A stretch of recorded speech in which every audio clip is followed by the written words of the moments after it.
Hi, good evening everyone. Thank you for tuning into this channel and thank you also for clicking on the link.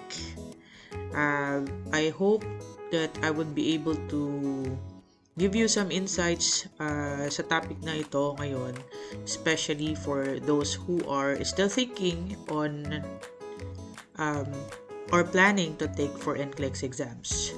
So, please don't forget to click the like and share button para po sa discussion na ito.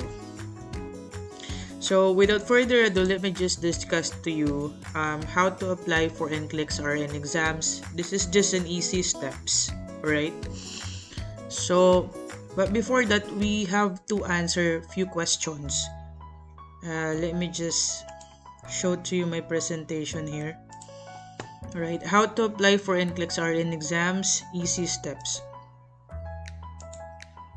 Benefits of taking NCLEX RN exams. We have to talk about the benefits first. Syempre, bago pa po tayo mag-take ng NCLEX exams, we need to make sure na alam natin yung pinapasok natin.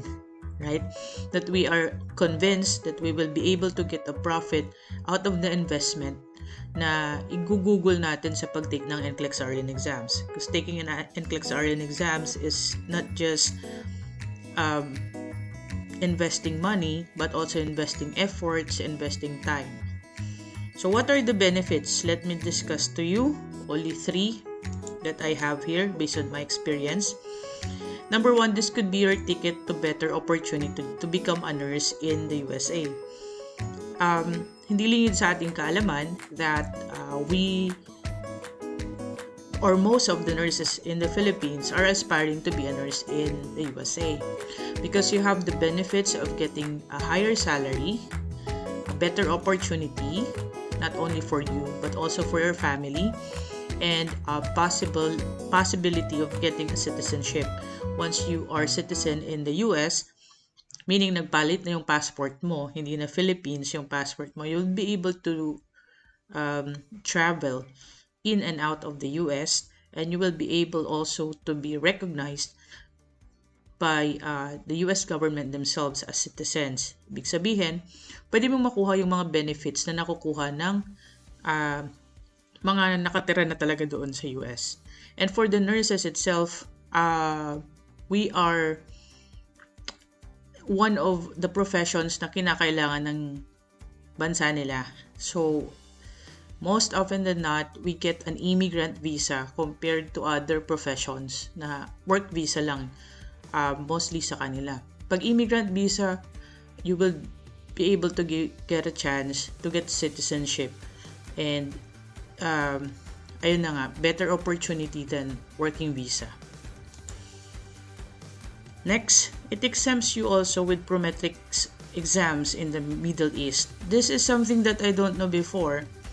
I only knew it when I went here in Qatar na kapag pala NCLEX passer ka na, you are already exempted for prometric exams. So, dun pa lang, bawiin mo na yung gastos mo sa pag-take mo ng NCLEX.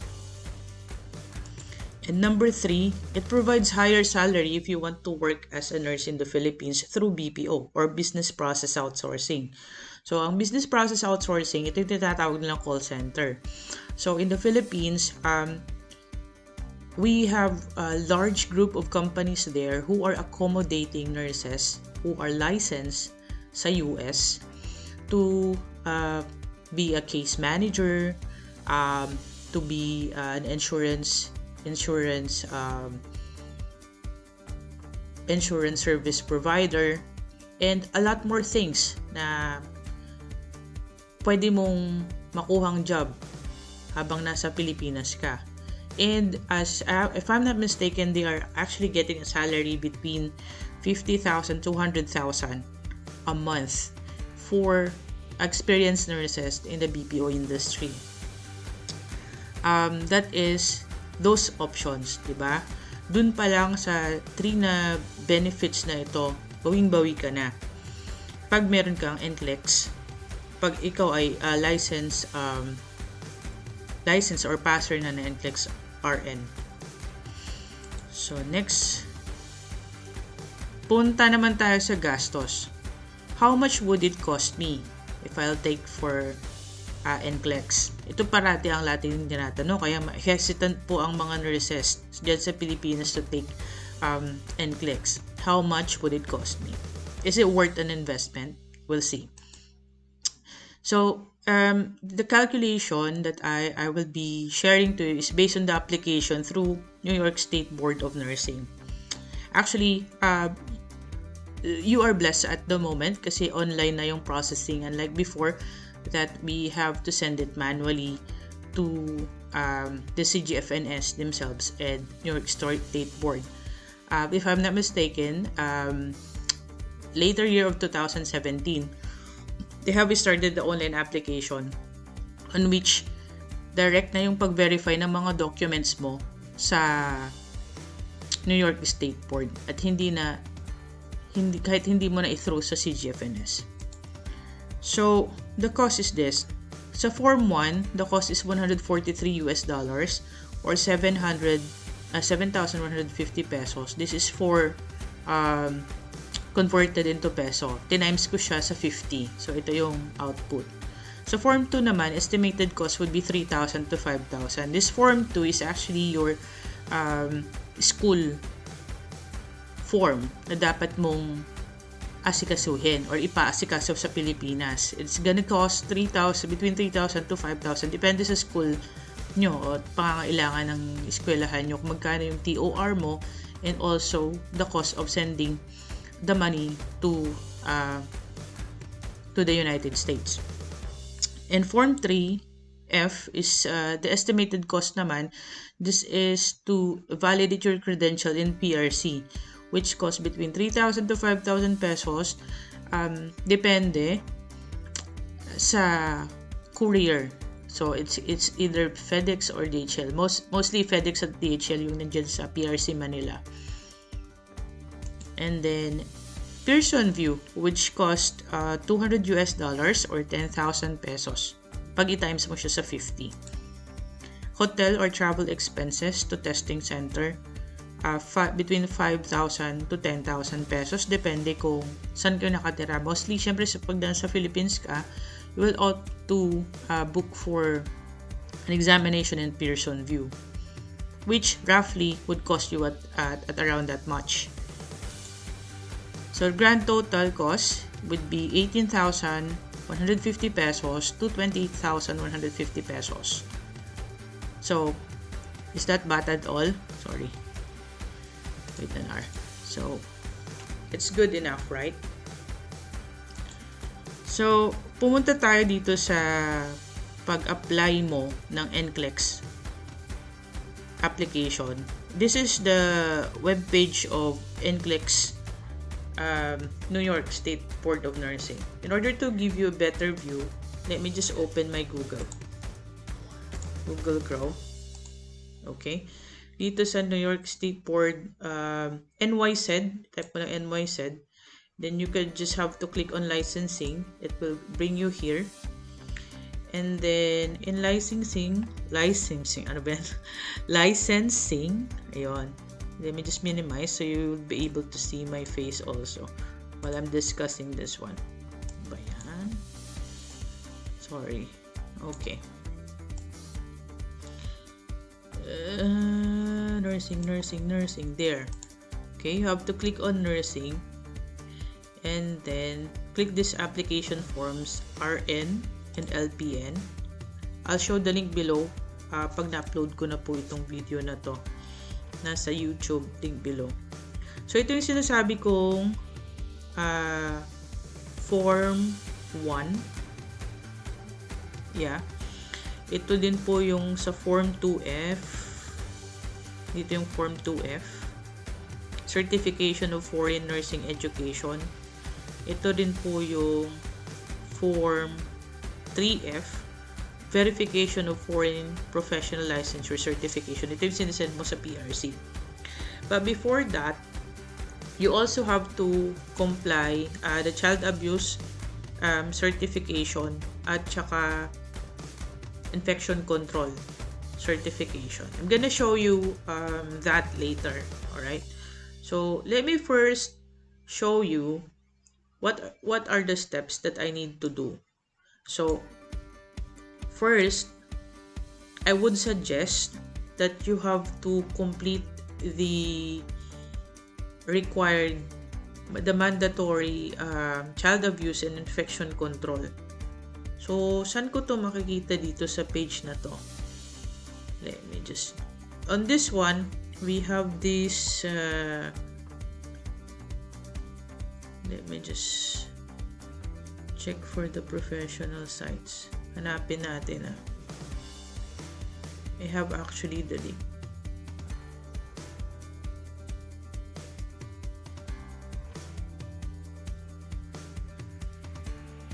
Let me just check this. Sorry.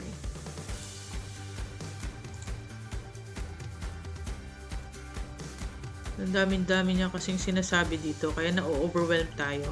See this? Additional information list of the providers. Examination requirements. We got this.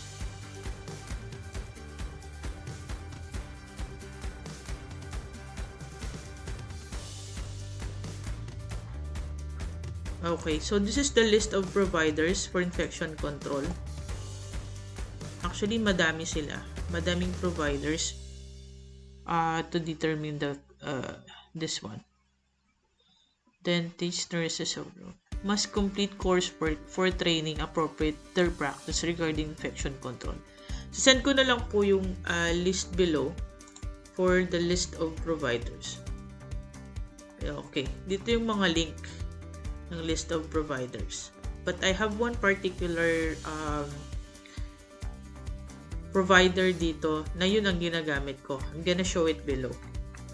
So, after you complete the child abuse and infection control, that's going to cost you roughly around $45 US, which is hindi ko na-include dun sa computation natin.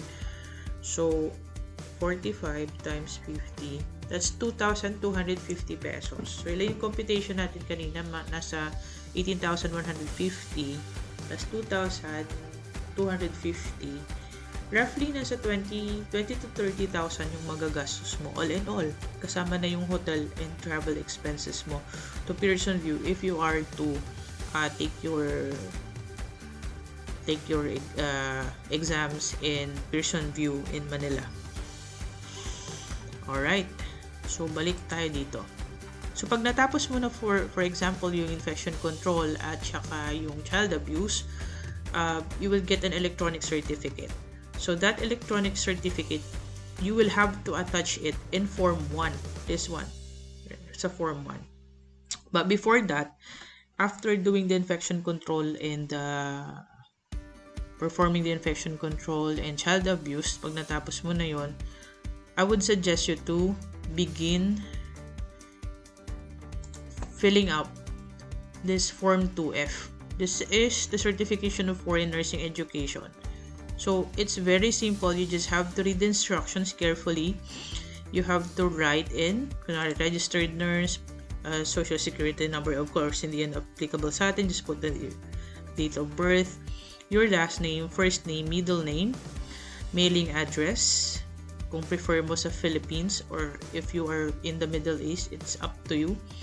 Print your name as it appears on your diploma. You just have to carefully write this on, especially the date of attendance and the date degree diploma was awarded. It should be the same with what you have on your diploma itself. Okay, so this is just the first page that you have to fill out. After that, you have to print this out and then you have to sign. After you print it and sign, you can send this document to your school and let the school fill it out, attach the TOR that is needed, and they have to return it directly to New York State Education Department office. Nandito naman yung address, or they can also send an email. I would suggest that to send it physically.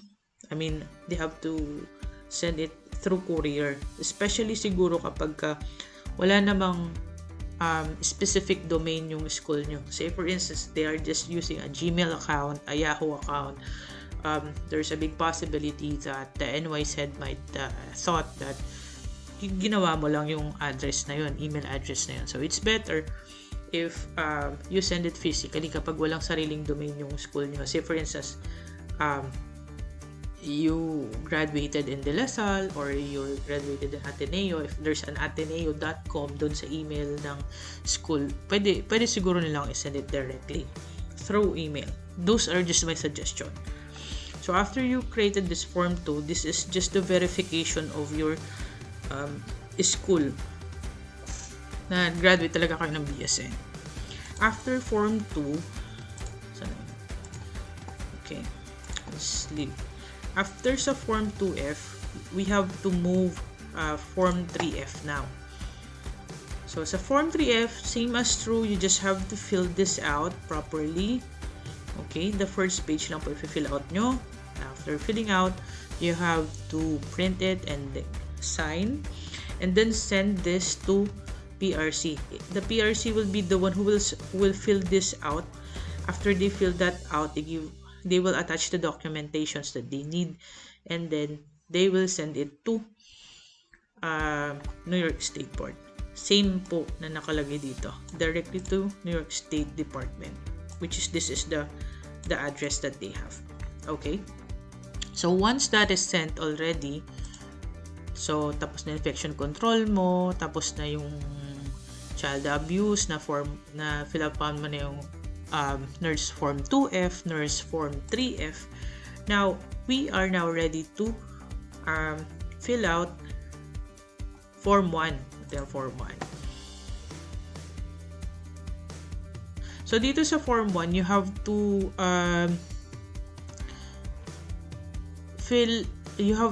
complete the steps up until the payment.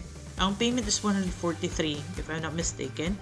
In the application side, you will have to attach here your infection control and child abuse. Okay, personal information, it will just ask you about your education and so let's gonna try. Apply for a new license, it's 143 blah blah blah. You just have to read it all. Then after that, you just have to answer the personal information that they need. Then you can proceed. Okay. So once you've sent this and sent everything, so let's recap. You will have to fill out complete infection control course and then child abuse course. After fixing it, I would suggest you fill out form 2F. And then form 3F, once na-send na yon, that's the time you will send this one. I won't encourage you to fill out form 1 without processing form 2F and 3F. Kasi hindi rin ito gagana kung hindi, it's not gonna work that way kung hindi nila ma-receive yung credentials mo. So yun lang naman ang rationale ko. Bakit kailangang maunang fill upan yung 2F tsaka 3F before ito. After that, you will just have to wait for the confirmation from the NYC, and they will give you instructions on what to do next. And eventually, they will inform you to create an account in Pearson VUE, so you would be able to get your authorization to test and book for your exam. Ganun lang po kasi kasimple. So, it's about investing time, investing effort, if you'd like to get a better opportunity in the long run. Wala ka namang talo dito actually. You just have siguro to ask yourself if this is something that you'd like to pursue or not. Thank you for listening and have a great day.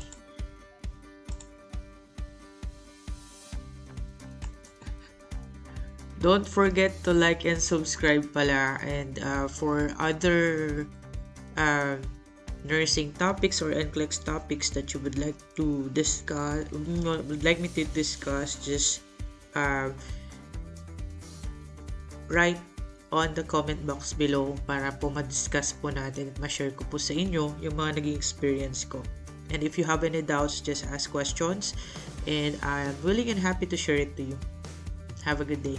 Please like, subscribe po.